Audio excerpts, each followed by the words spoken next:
Hi guys, so I'm based in the UK.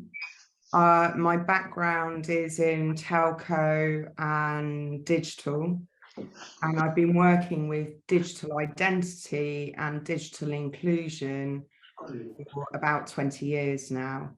And I've spent time in contributing to open source communities, which is where I met Gabby. At Sovereign Trust Over IP Foundation. In my past, I've worked on large-scale identity programs for companies like Vodafone, Sky, Barclays, GSMA, and Verizon, and those kinds of folks. And more recently, in the last few years, I've been doing research, some of which, as Gabby says, is with the Blockchain and Digital Identity Lab at JYU, some with Turing Institute, and I also act as an advisor and consultant to various companies, including startups and things like that. So I always love taking time with students because I always learn a bunch of stuff and it always opens my mind. And thank you for inviting me. Now, I really encourage everyone just to raise hands or stop me as I go through and ask questions. I'll stop after each section and pause if anyone's got any thoughts or questions.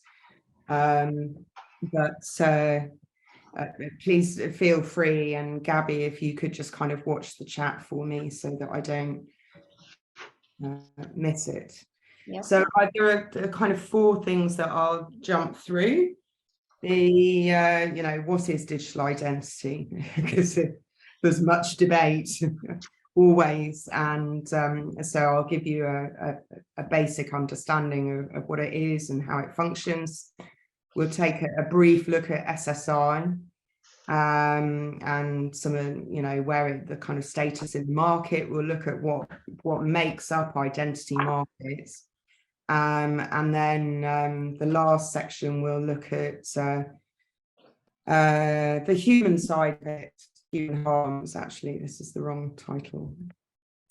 So I whizzed through some of this background. Like you see, it's been 20 years of this kind of stuff. It's an endlessly fascinating subject, and really fundamental to digital inclusion, to inclusion in society more widely, and also to really valuable digital business and digital transformation. You can't literally, it's like communications or payments, you can't do it without identity.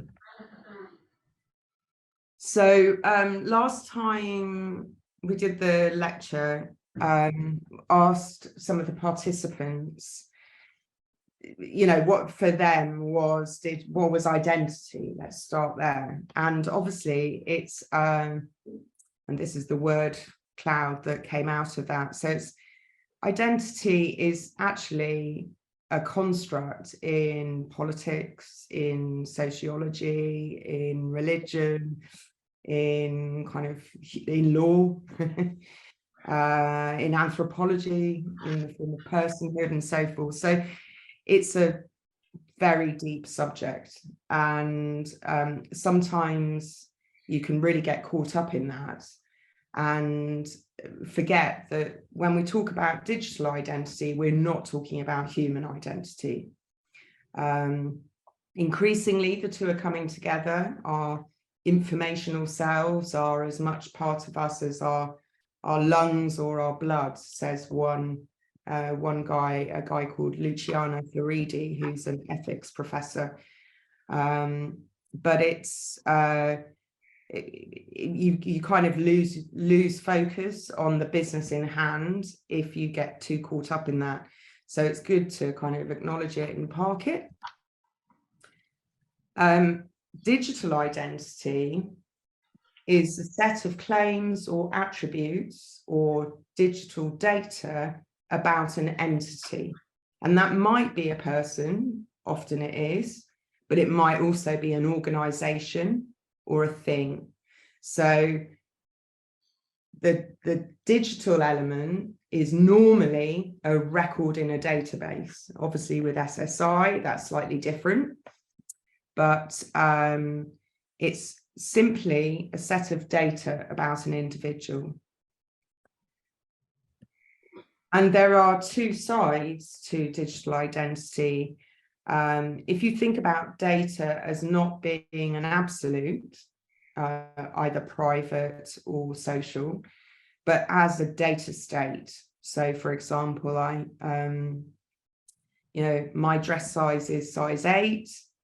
I don't normally make that social data, but it's social with my mum and now with you guys. But it's also, I make it social with a retailer that I want to purchase clothes from. So identity, in a sense, is a function of context. And on the one side, where most of the work in identity is, it's access control, it's login, it's protecting assets. And on the other side, it's projection, it's that service enrichment, it's your social media profile, it's what you want to share with the world, whereas private data is what you want to share with a select group of friends, and private is stuff that you need to protect or you want to retain. And in enterprise, which is where I spend most of my life, it's used for two things. Most of the focus is on the left-hand side here in terms of protection.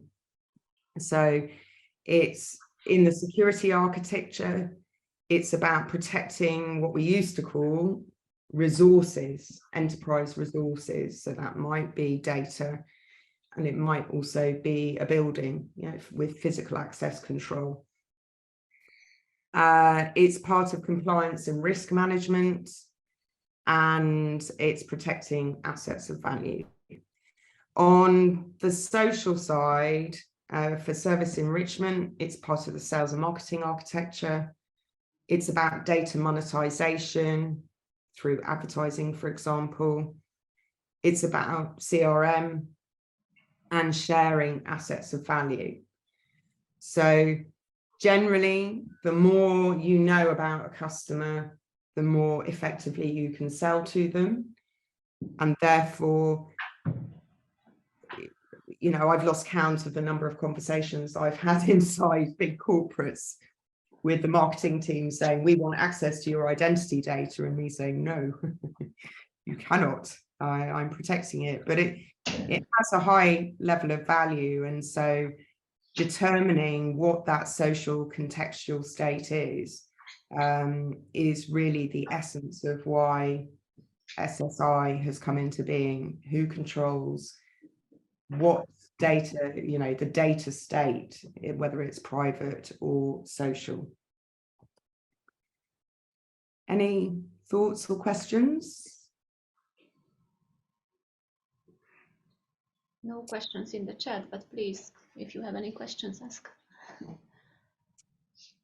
Okay, so SSI, self-sovereign identity, has a very long kind of human-centric heritage.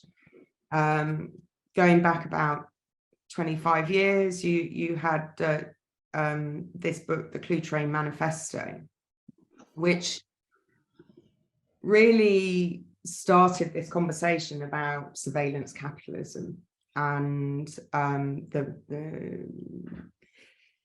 kind of, it was a bit of a whistleblower. It's written by a colleague friend of mine, Doc Searles, and some other famous American names.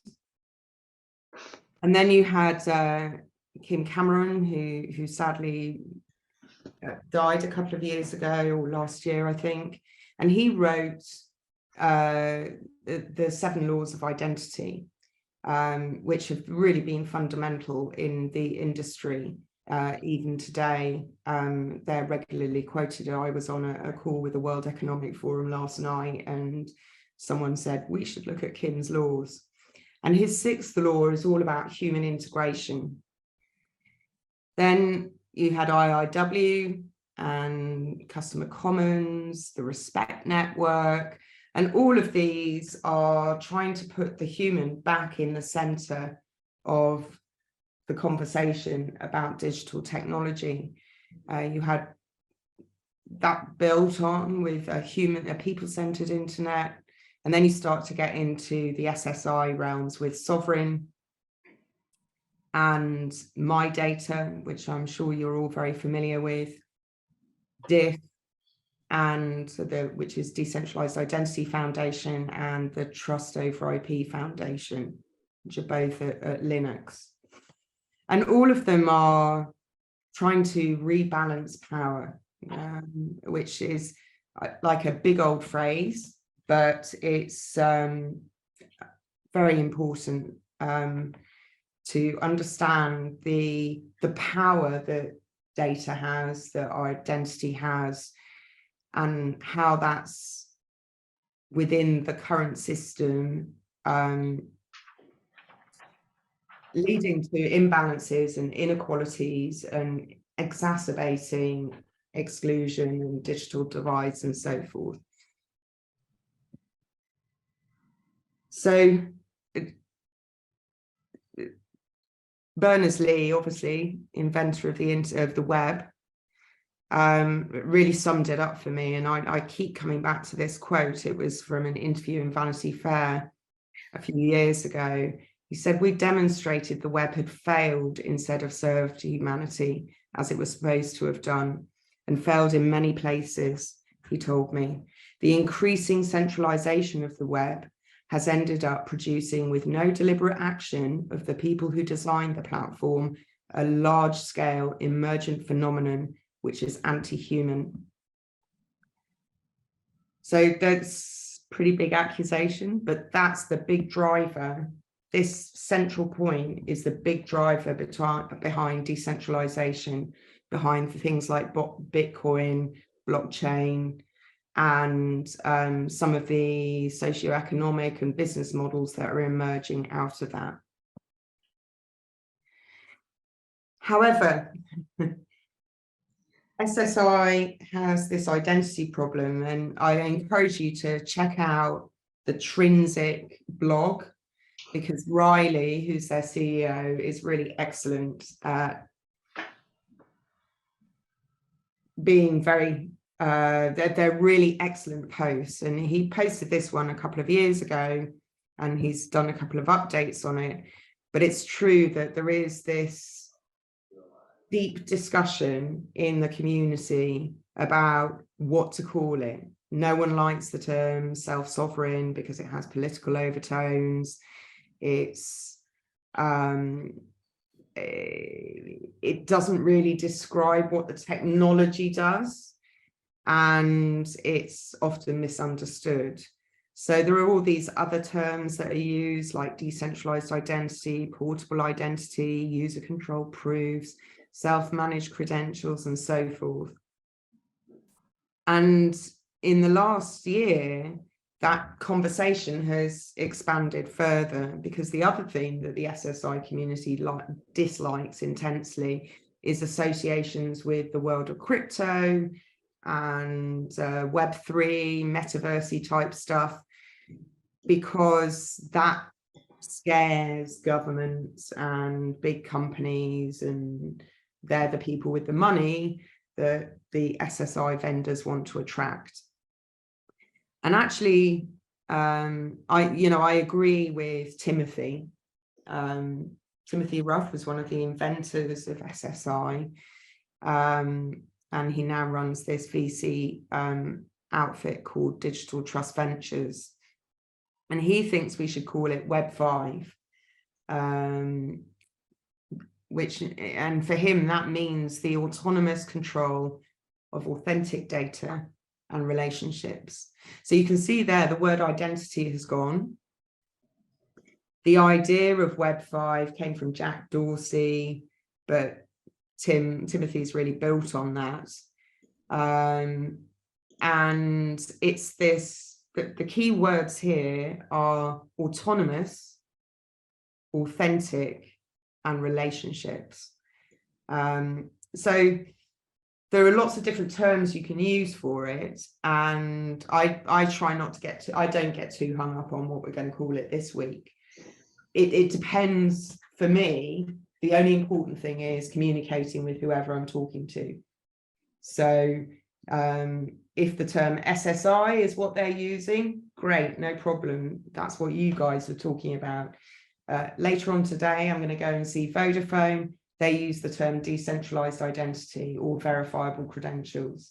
So it's like any terminology or language, you just adapt it to your audience. But understanding it's about agency and authentic data. Now, an identity about a collection of data about a given entity is data, but data is also shared and exchanged in many ways, and in fact that are nothing to do with identity per se. The other important thing to remember is that with SSI, a verifiable credential is like a little container. You can put other stuff in there. It doesn't have to just be data.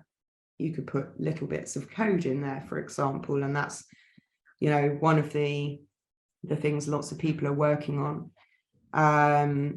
right now. So Riley uses this term, ID tech, and he does that because you've got reg tech, you've got fintech, etc., etc. So he thinks that's a nice simple term, and he uses that with his customers. So lots of debate. Everyone's got very strong opinions in the community, and worth checking out both Timothy's blogs on Medium and Riley's Trinsic blogs. Very, very good stuff from both those guys.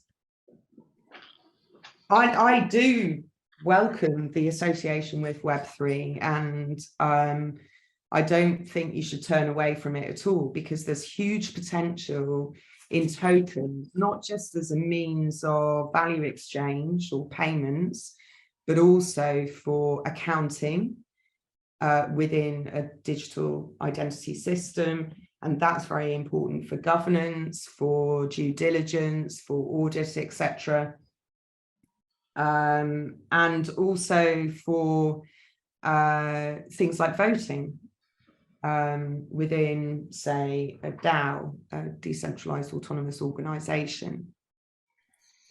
So this is from an organization called Outlier Ventures. Their CEO, Jamie Burke, is really one of the foremost thought leaders in Web3.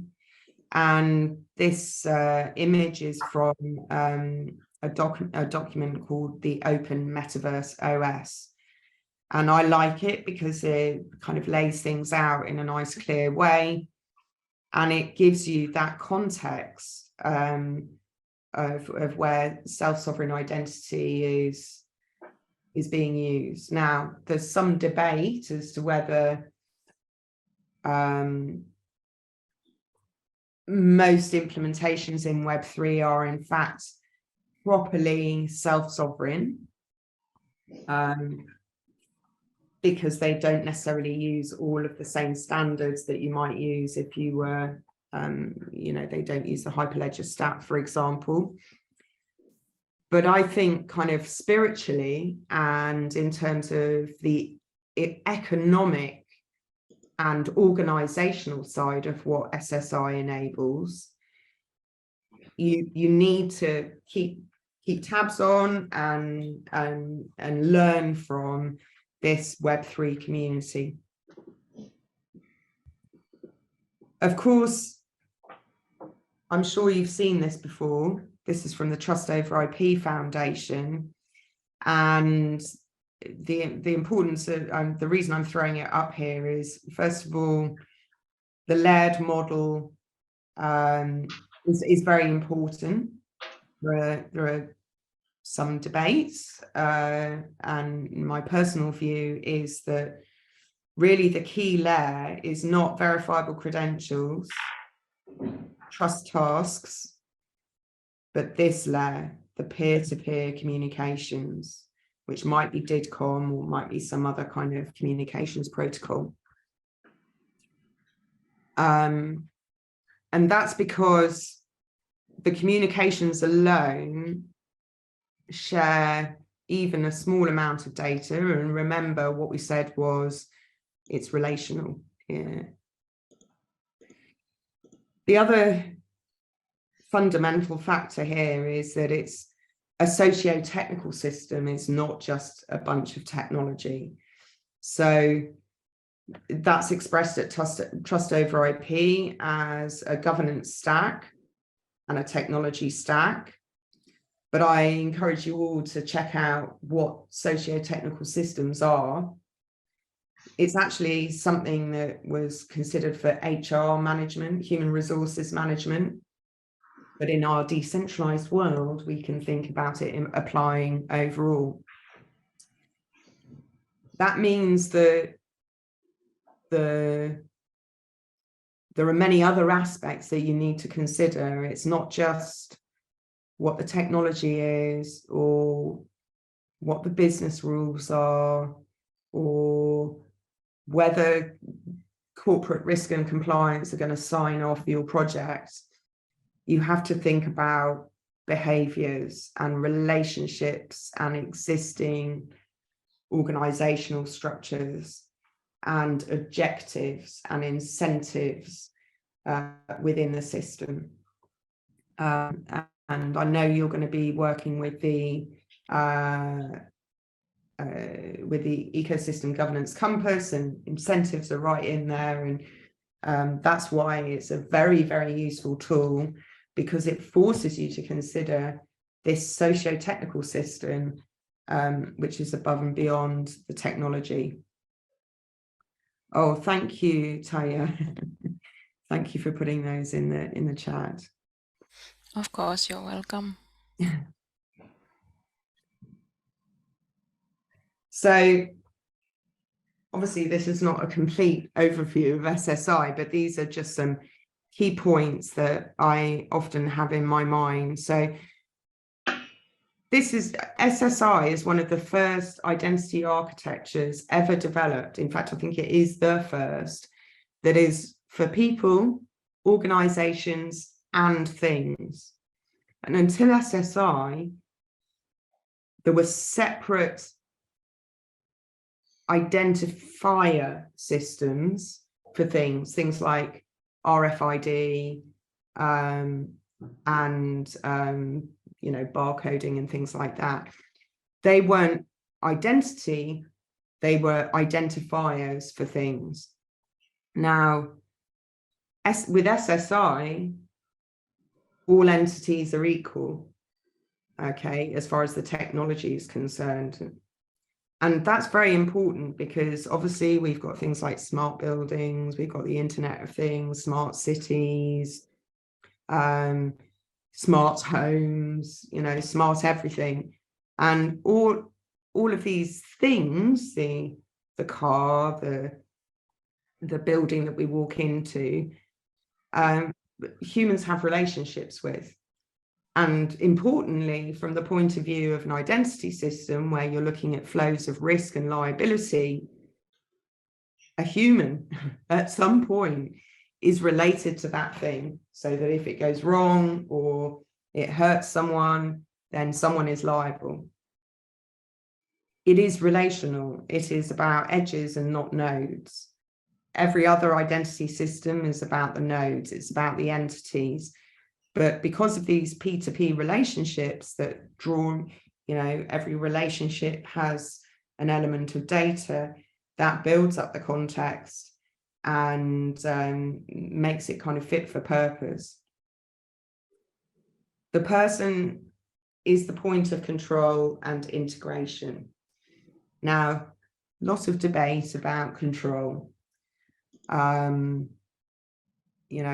some people say, oh, human being, most people don't want to control their data and identity. They wouldn't know where to start. However, I think just put that to one side and consider that we are capable of doing that with the right tools and interfaces and so forth. And particularly when you're coming to create your projects and ecosystems, remember that as human beings, we interact with lots of different ecosystems, industry sectors, so we're all interacting with the telecom system. When I finish this call, I'm gonna get on a train and I'll be with the transport system, and I'll go to London and I'll interact with the Transport for London ecosystem, and I'll use my credit card, which comes from the financial ecosystem, and so on and so forth. So the best examples of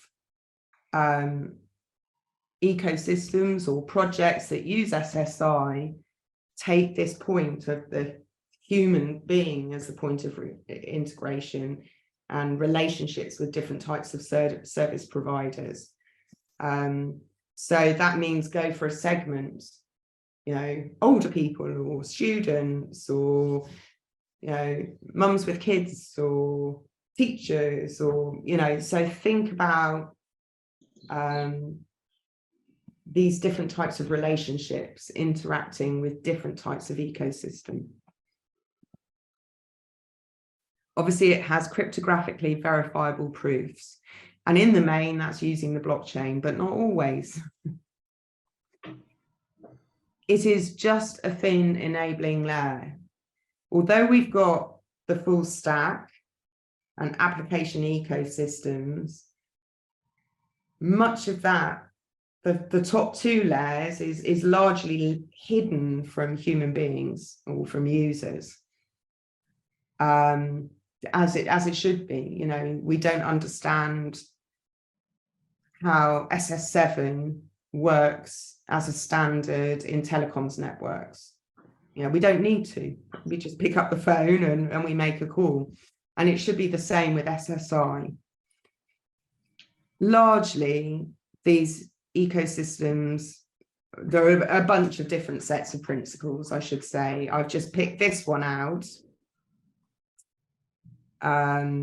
because it's the most focused on SSI and self-sovereignty. But Trust Over IP Foundation, for example, has published some very good design principles. There are Kim Cameron's laws, like I said, but largely the principles of SSI kind of are as good a set of principles as any other. And always remember, as with any technology, it's just another set of technology tools in the kit bag. It's a yes and, not an either or. And I think, I know some of you are working with big companies already. If you know anything about your identity system and your enterprise architecture, you'll understand that it's not a case of saying, oh, this SSI, this is much better than what we've already got. Let's just swap it out. A typical identity program, and I've been involved in quite a few, is between 3 and 5 years long in a large corporate. And that's because it's a layer, it's an enabler, and obviously the relying party systems within an organization are going to be everywhere. And you might, a few years, like a decade ago, everyone was really focused on something called single sign-on and single view of the customer. And that's because every single product or service, or when cloud computing started, cloud applications started, a bit of identity came in the box. And so it has literally taken decades for some companies to get an identity layer in their organization that works either on the customer side or more normally on the workforce management side, enterprise identity and access management side of things. Okay, so here are some of the adoption trends and drivers at the moment. So there's definitely this focus on mobility, portability, and transitive trust. And that's largely been driven by some of the, some of the efforts to come out of the pandemic and use what were called vaccine passports. So there was a big thing called the COVID Credentials Initiative and Good Health Pass, and IATA, for example, the traveller health pass that they did to get people flying again. And that definitely was a boost for the industry. There's also a public sector drive, largely from the EU, with the eIDAS 2 and the mobile driving licence, which is an IEEE standard. And although there are differences between their standards and like the W3C verifiable credential standard, there's efforts ongoing to improve that cross-pollination and interoperability. And then there's a lot of activity in education and use of verifiable credentials for what the Europeans call the diploma use case. So students like you, I know you're master's students, so it's a few years ago, but like when you leave school, you get a load of exam results and you should be able to put them in your wallet and take them to to apply for a place at university and so on and so forth. And so those are the main areas where I'm seeing this mobility and portability stuff as a driver. The second group is really around identity without identification. And what I mean by that is you can prove certain qualities of an entity without, or a person, without identifying them as with their name, their date of birth, their home location, their passport number or identity card. For the vast majority of transactions, that's just not necessary. They're only doing that because of that other side of identity, the projection side, the marketing side. And so this is really evidenced in solving the pseudonymity problem in Web3 and DeFi. You might have seen on the news just before Christmas the whole collapse of the crypto exchange FTX. And that was largely, a large portion of financial crime in Web3, and DeFi is associated with pseudonymity. And this is leading to things like very high collateralization for some retail investors in crypto markets. It's leading to quite a lot of fraud and, due to FTX, lots of people have lost money. But one of the people who hasn't lost money is the guy who gamed the system in the first place. And then there's obviously in Web 2, in social media, there's a big problem with people wanting to remain anonymous, needing to remain anonymous on social media. For example, opposition political groups in countries like China or Iran. So there's a very strong need for privacy in order to promote and freedom of speech, but at the same time, there's lots of misinformation and hate speech and criminal acts that, because of anonymity in Web 2 rather, there's a great danger, for example, in the UK, that they might, and you know, Twitter has tried to do this as well, force people to identify themselves, and they shouldn't need to. An identity that proves a certain level of reputation and gives recourse should be sufficient.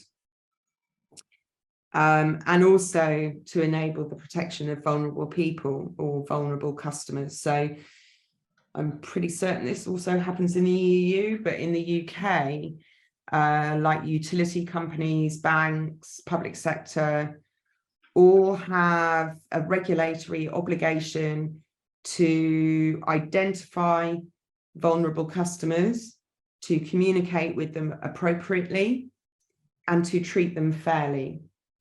Now, vulnerable might be you have a mental health condition, or you're a child, or you're a person living with dementia, or you're a disabled person, etc., etc.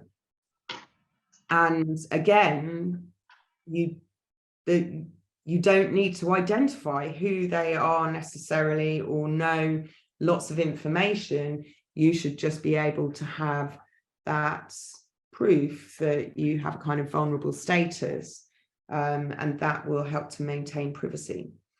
And then the third area is really, there's a really strong drive across multiple communities like DIF and Trust Over IP and IEEE and the EU groups to really focus on this interop.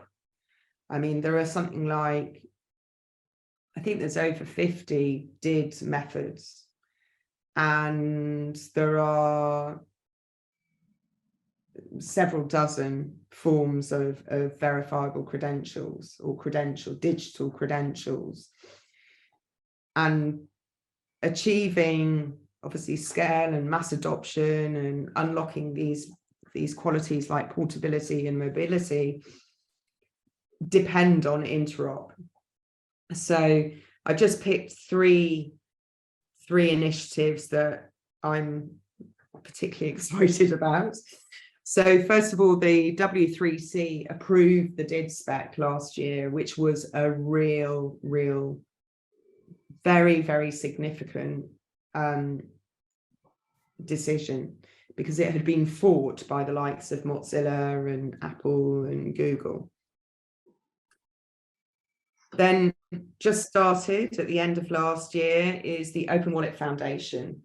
And what they're trying to do is create this is obviously at layer 2 in the Trust Over IP stack. They're trying to create the equivalent of something called Blink. So every browser that we use, you know, some people use Safari, some use Chrome, etc., etc. All of them are built on this protocol. And that means that you can, for example, port your bookmarks if you change browsers. So what they want to do is do the same thing for wallets. So that's also a Linux Foundation project. And actually at Trust Over IP in the Human Experience Working Group, which is where I'm one of the co-chairs there, we're also doing a UX and interaction patterns task force to complement that Open Wallet Foundation effort, which will look at very much the human side, because currently wallets are really difficult to use. And we're really caught up in the mental model of a wallet, which might make perfect sense to you guys, to us in the West. But there are lots of cultures and societies where, you know, value is carried in different types of ways, for example, jewelry or cows. Those are two big ones. So, or goats, you know, livestock. Now, I'm not saying, you know, you'll have a number of goats that will mark your credentials, but I am saying that we're really caught in that wallet paradigm, and that again could be hidden from users, which would make it much more usable and accessible.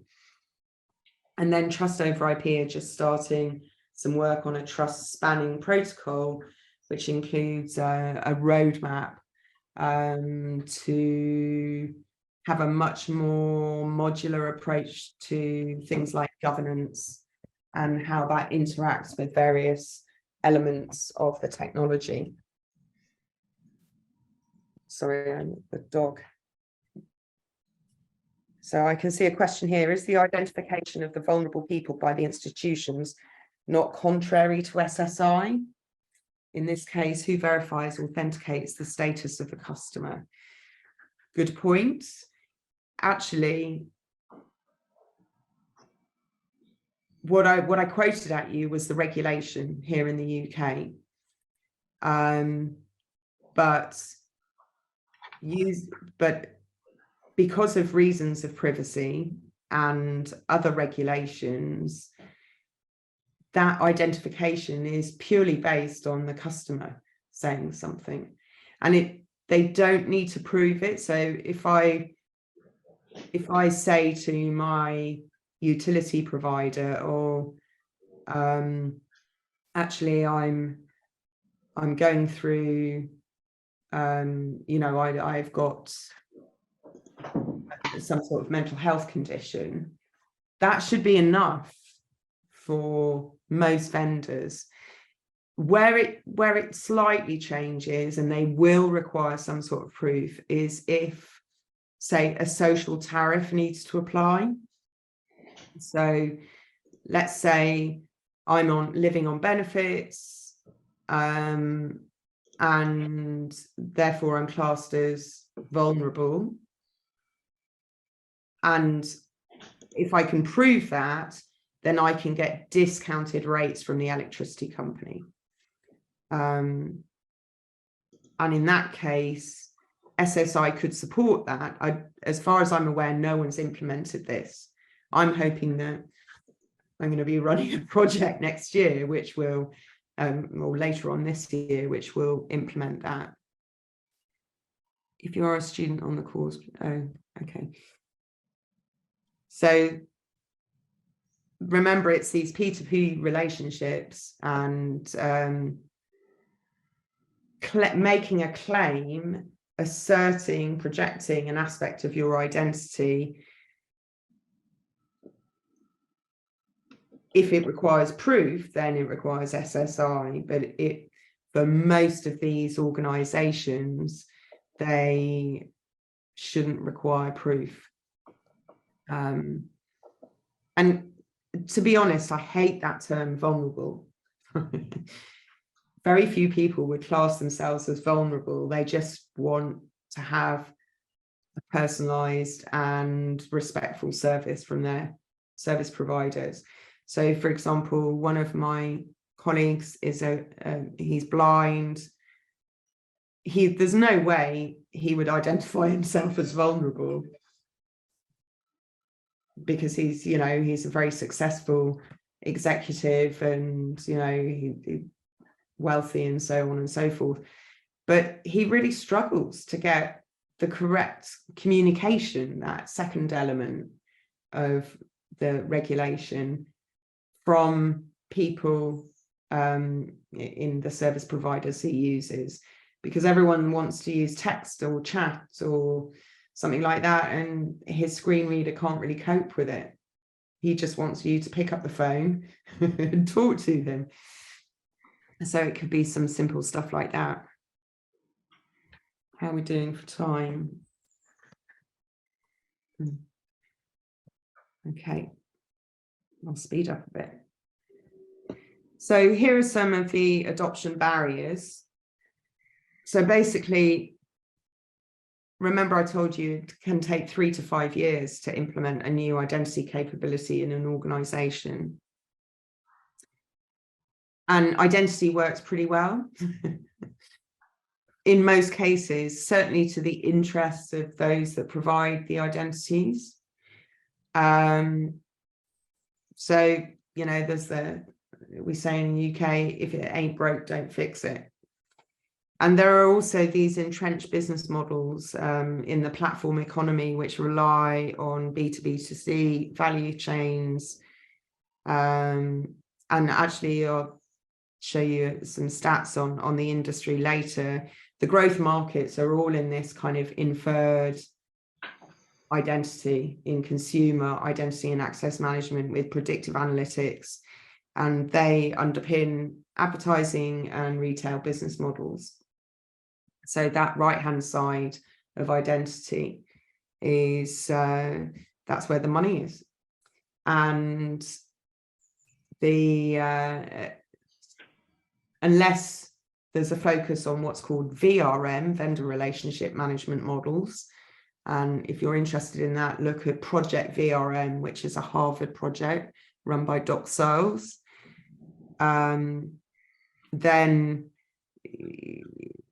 there are too many reasons not to adopt SSI for the biggest players. And identity is actually really hard to do well. It costs a lot of money. I mean, the first big identity program I worked on in 2004, which was for a big telco, it cost £22 million then over a 5-year period. So, you know, I mean, it's cheaper these days probably because we've got cloud services and standards like SAML and so forth, but and OpenID Connect and all the rest of it. But the life cycles in this sector, they are speeding up.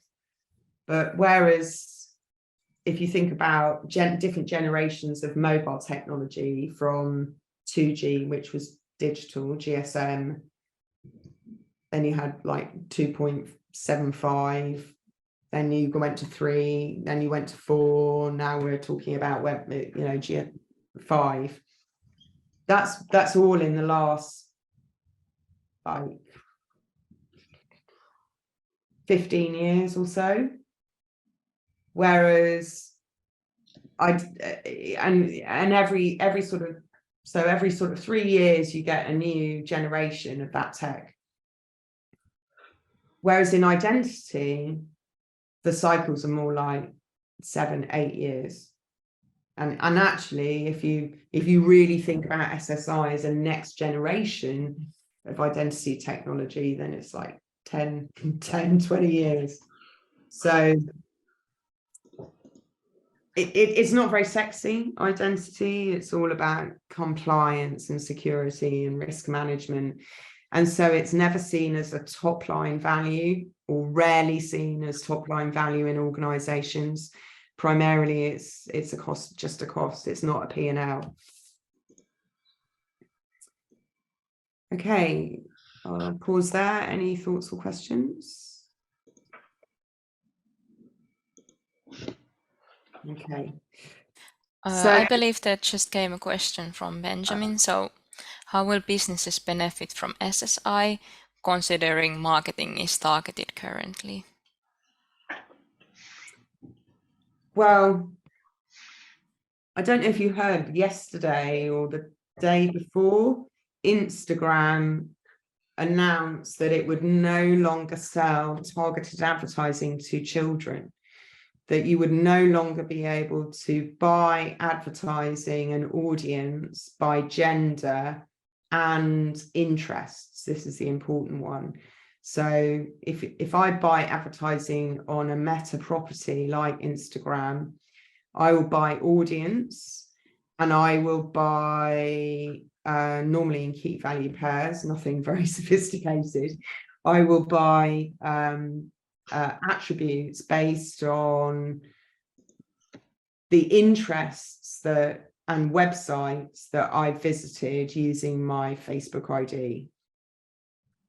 And they've decided they're no longer going to do that for children to protect from harms.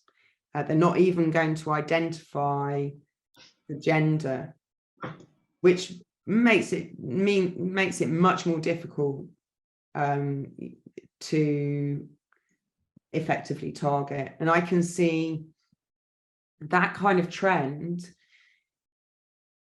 prompting businesses to say, well, I can advertise to them if it's in a VRM model, if it's in a pull model from the customer. So if instead of searching, if instead of just seeing an advert online, you were to use a VRM app and you were to put out a mini RFP, I'm interested in going on holiday in July. I want somewhere sunny with a beach. I don't want to fly too far. I've got this kind of budget. And that were to go out and have offers against it, then that would potentially really, really reduce your cost to acquire. So customer acquisition costs are one of the most significant line items in any sales and, in any business case. And that kind of model would change your customer acquisition costs, which is a big bottom line benefit.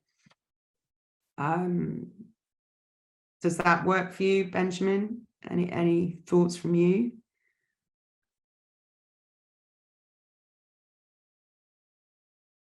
Okay, cheers. So this analysis probably could do with some updating. It's done a couple of years ago, but I think it's still kind of interesting to look at. So there's no such thing as an identity market. It's made up of many different types of market. And I have a specific way of looking at that, which we haven't got time for today, but suffice to say that what most people think about is AML, KYC, this one, which is this tiny little row here. Okay. But actually the biggest markets, like one of the most surprising things from this for me was the stability of the secure papers market. So remember what we talked, that's passports, driving licenses, etc., etc.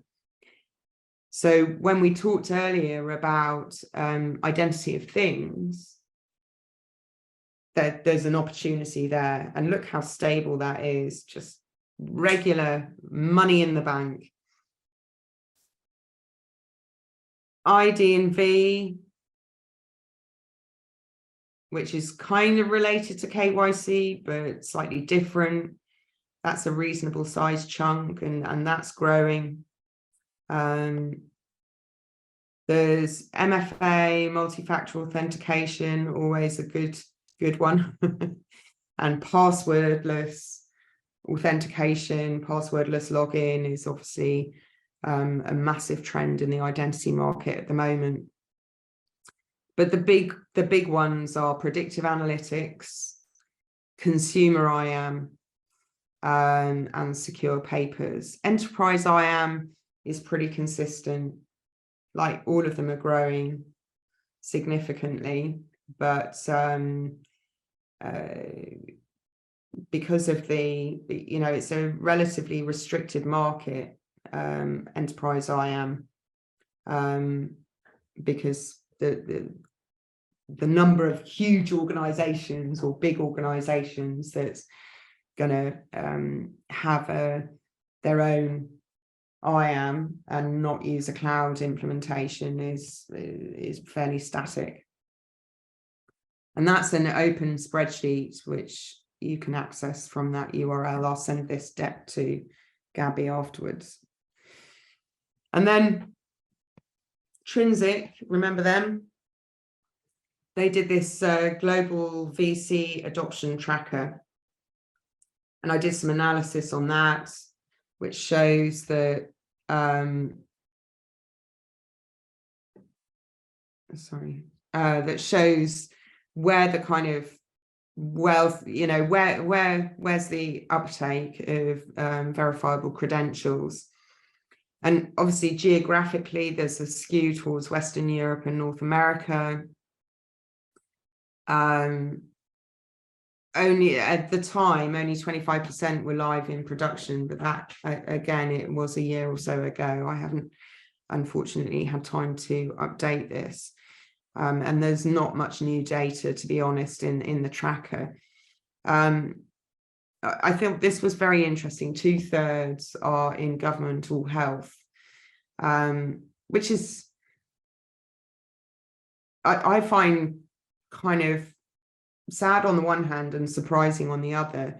Sad because what they're effectively doing is just overlaying existing centralized and federated models of identity. Okay. And there's so much more that you can do with, the whole point is decentralization.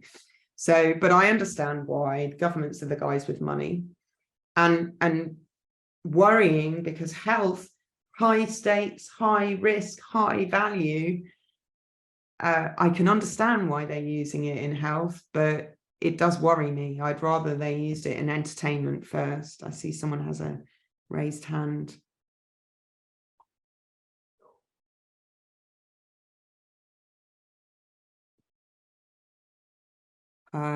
Sorry, I saw someone had raised their hand. You see who that is? Asla.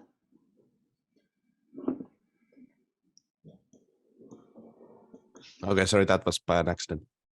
Okay, no worries. And a third were using Hyperledger, Indy, and Aries plus CL credentials. So I have done for another client who are more in the Web3 DeFi world. I did a different analysis and a comparative analysis amongst their partner implementations. And what was kind of interesting in that one was it showed there was much more in DeFi, decentralized finance.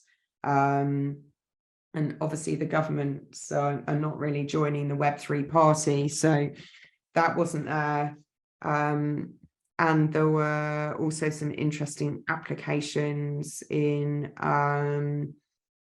workplace applications around workers, which I think is really the way to go.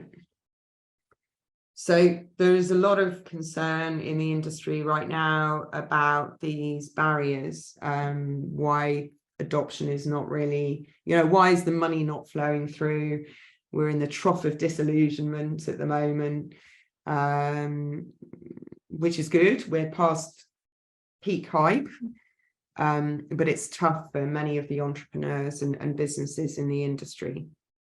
So overcoming these barriers. So if the DID is not, don't treat it as a substitute technology, and don't seek to overlay these existing centralized models. Instead, look at cooperative, bottom-up, and P2P value models. I'd also say that there are some really big intractable problems in enterprise when it comes to their identity capabilities. For example, many organizations still don't have this holy grail of single sign-on. They still have multiple identity capabilities just because of the way the business has grown up and legacy and technical debt and all the rest of it.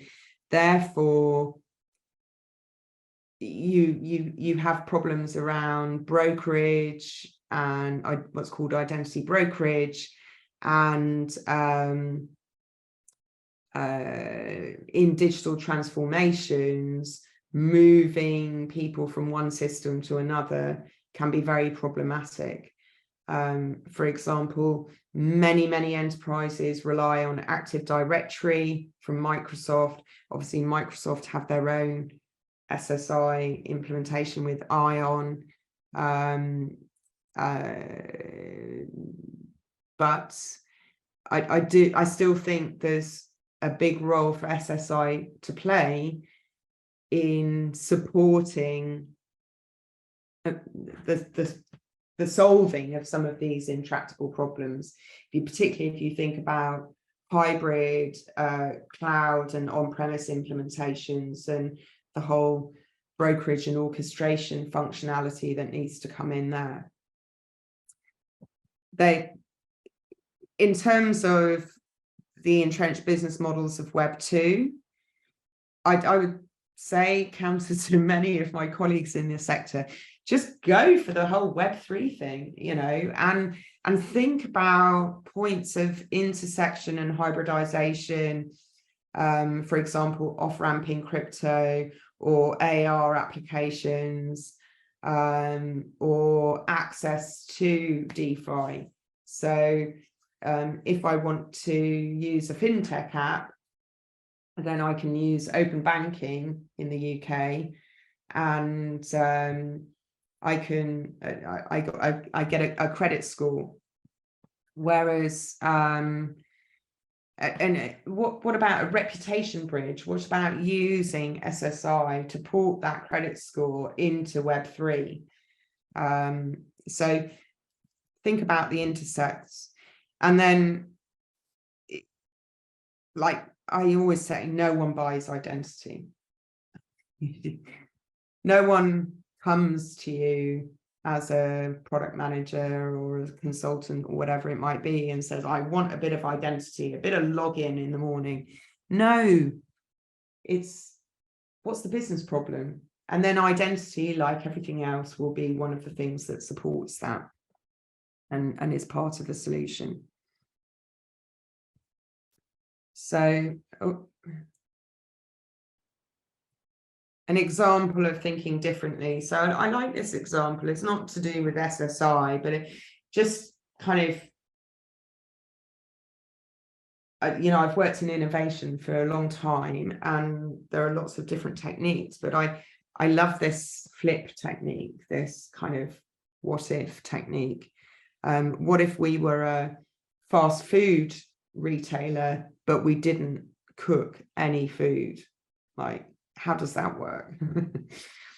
But Domino's pizza is, I'm not sure if you've got it in Finland, but in the UK we have Domino's, and they were a pizza delivery chain, and they went through a process of digital transformation, and they're now really regarded as a tech stock, but they still make pizzas. They still, and their key drivers were efficiency and cost saving. Whereas Just Eat, like Deliveroo and Uber Eats, one of these gig worker platform guys, they started as a tech stock and they reimagined this kind of ideal fast food delivery service.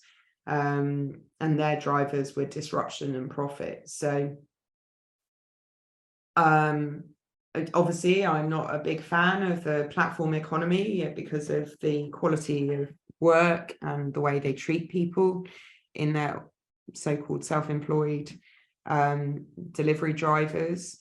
But it's just an example of flipping things around, focusing not on the supply chain of making and delivering a pizza, but focusing on that point of integration, the human being. What does the ideal service look like, and then how can we deliver that with technology?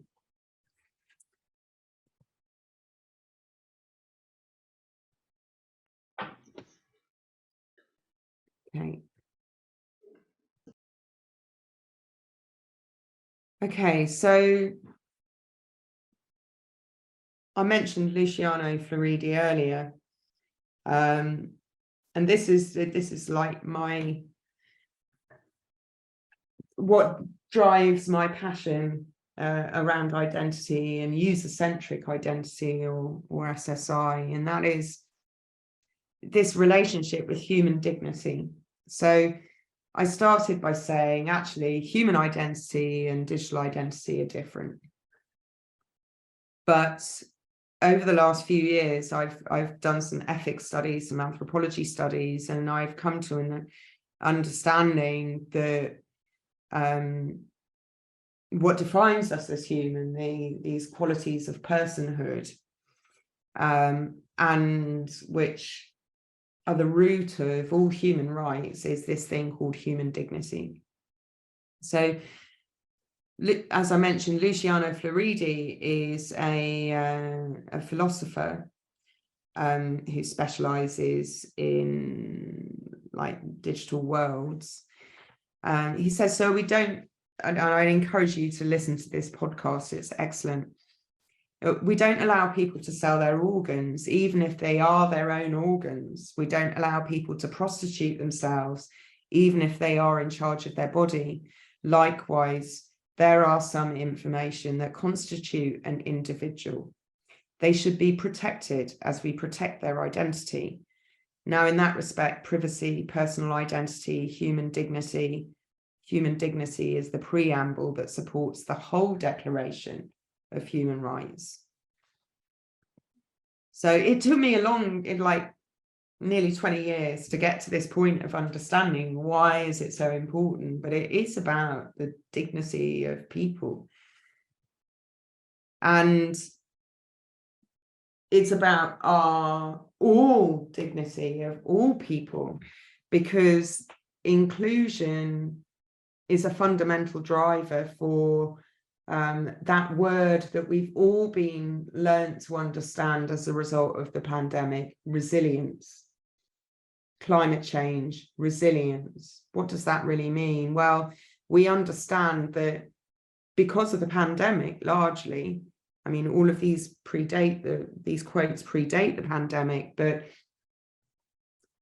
if our collective resilience and prosperity depends on all of us, it depends on, so in the UK, for example, at the moment, we've got lots of strikes and lots of discontent, and lots of inequality. And that has really been laid bare by the pandemic. And because those folks are not, the striking nurses and train drivers and border officers are not being treated fairly and included and equitably and given decent money, the whole economy is suffering. We're all suffering. I'm not able to earn as much because I can't go use the train so regularly. People are dying in hospital, because they're not able to get to hospital and so forth. So this often when we talk about inclusion, we talk it's an exercise in othering. Oh, those poor brown people in the global south. No, it's about all of us. And, we're all vulnerable customers, if you like, at some point. We're all children at some point. We, God willing, will all become old and crusty and, frail. And therefore, when we think about inclusion and the human side of all of this, I encourage all of you to think about this as applying to everyone.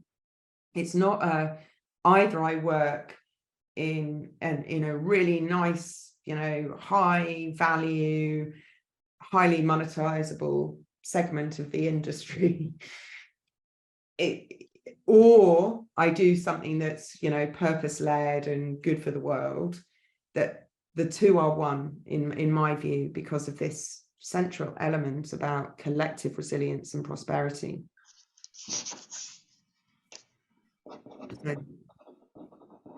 And because of the power of digital identity, if you like, because of the huge focus on benefits, a couple of years ago, over a year ago now, we started a piece of work that would look at harms, look at human harms arising out of identity systems. And we're publishing from Trusso. It's been done within the Human Experience Working Group at Trusso for IP. We're publishing this white paper for public review, and it's you can all participate in that public review. So I'm not going to go through the whole paper, you're relieved to know, but the why of it. So in September last year, in a very timely way, a number of civil society organisations wrote to the World Bank about their ID for Development programme. And they said that for too long, the emphasis had been on the development promises of digital ID systems, but it is past time to reckon with their vast potential for abuse and exploitation. And we did a pestle analysis where we looked at the manipulation that comes out of, in the political realm, the datafication question, using digital identity as a means of production, fragmentation from digital identity and globalization, this efficiency drive, these platforms that really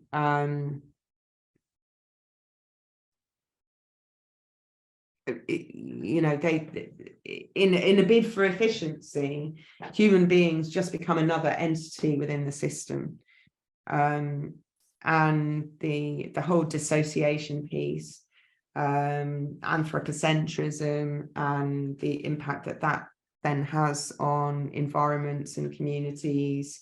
We particularly work with some groups of Indigenous people for that. And then this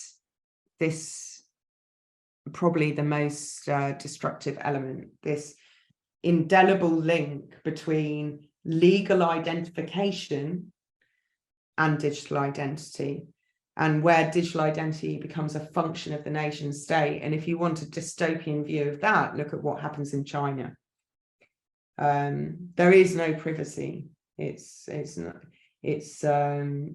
everything you do is monitored by the state and observed by the state and controlled by the state.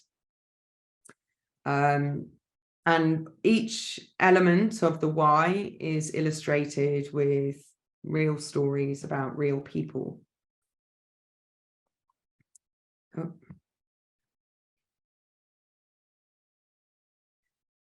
So in the paper, there are 3 parts. The first part is that problem definition with the pestle analysis, and we look at how SSI exacerbates or mitigates that particular type of problem. Then there's a systemic framework. So there are lots of kind of harms taxonomies, privacy, lists of harms, online harms, which are hundreds of lines long, and that's not, it doesn't appeal to my sense or need for simplicity and a framework. So we looked at instead how harm functions. How does it work? And there are these different contexts you can see on the right hand side, and we identified these 4 types of harm. And then we went on to harms mitigation strategies, which you can see there. You've got collective resiliency, balance of power, edge agency, and vulnerability recognition. Nicky, sorry to interrupt. Thank you. Go for it. Just could we finish in maybe a couple of minutes, because we would like to go through the assignment before the... Yeah, sure. Thank you very much. Okay. This is my last slide now. You'll be pleased to know. So there's the public review on it. We're going to be doing some outreach to other organisations in the wider digital identity community. and then we'll move on to a practical implementation guide and technical requirements. If you would like to join the conversation, Trust Over IP all members meeting next Wednesday, we'll be doing a short intro to the paper. And that's it.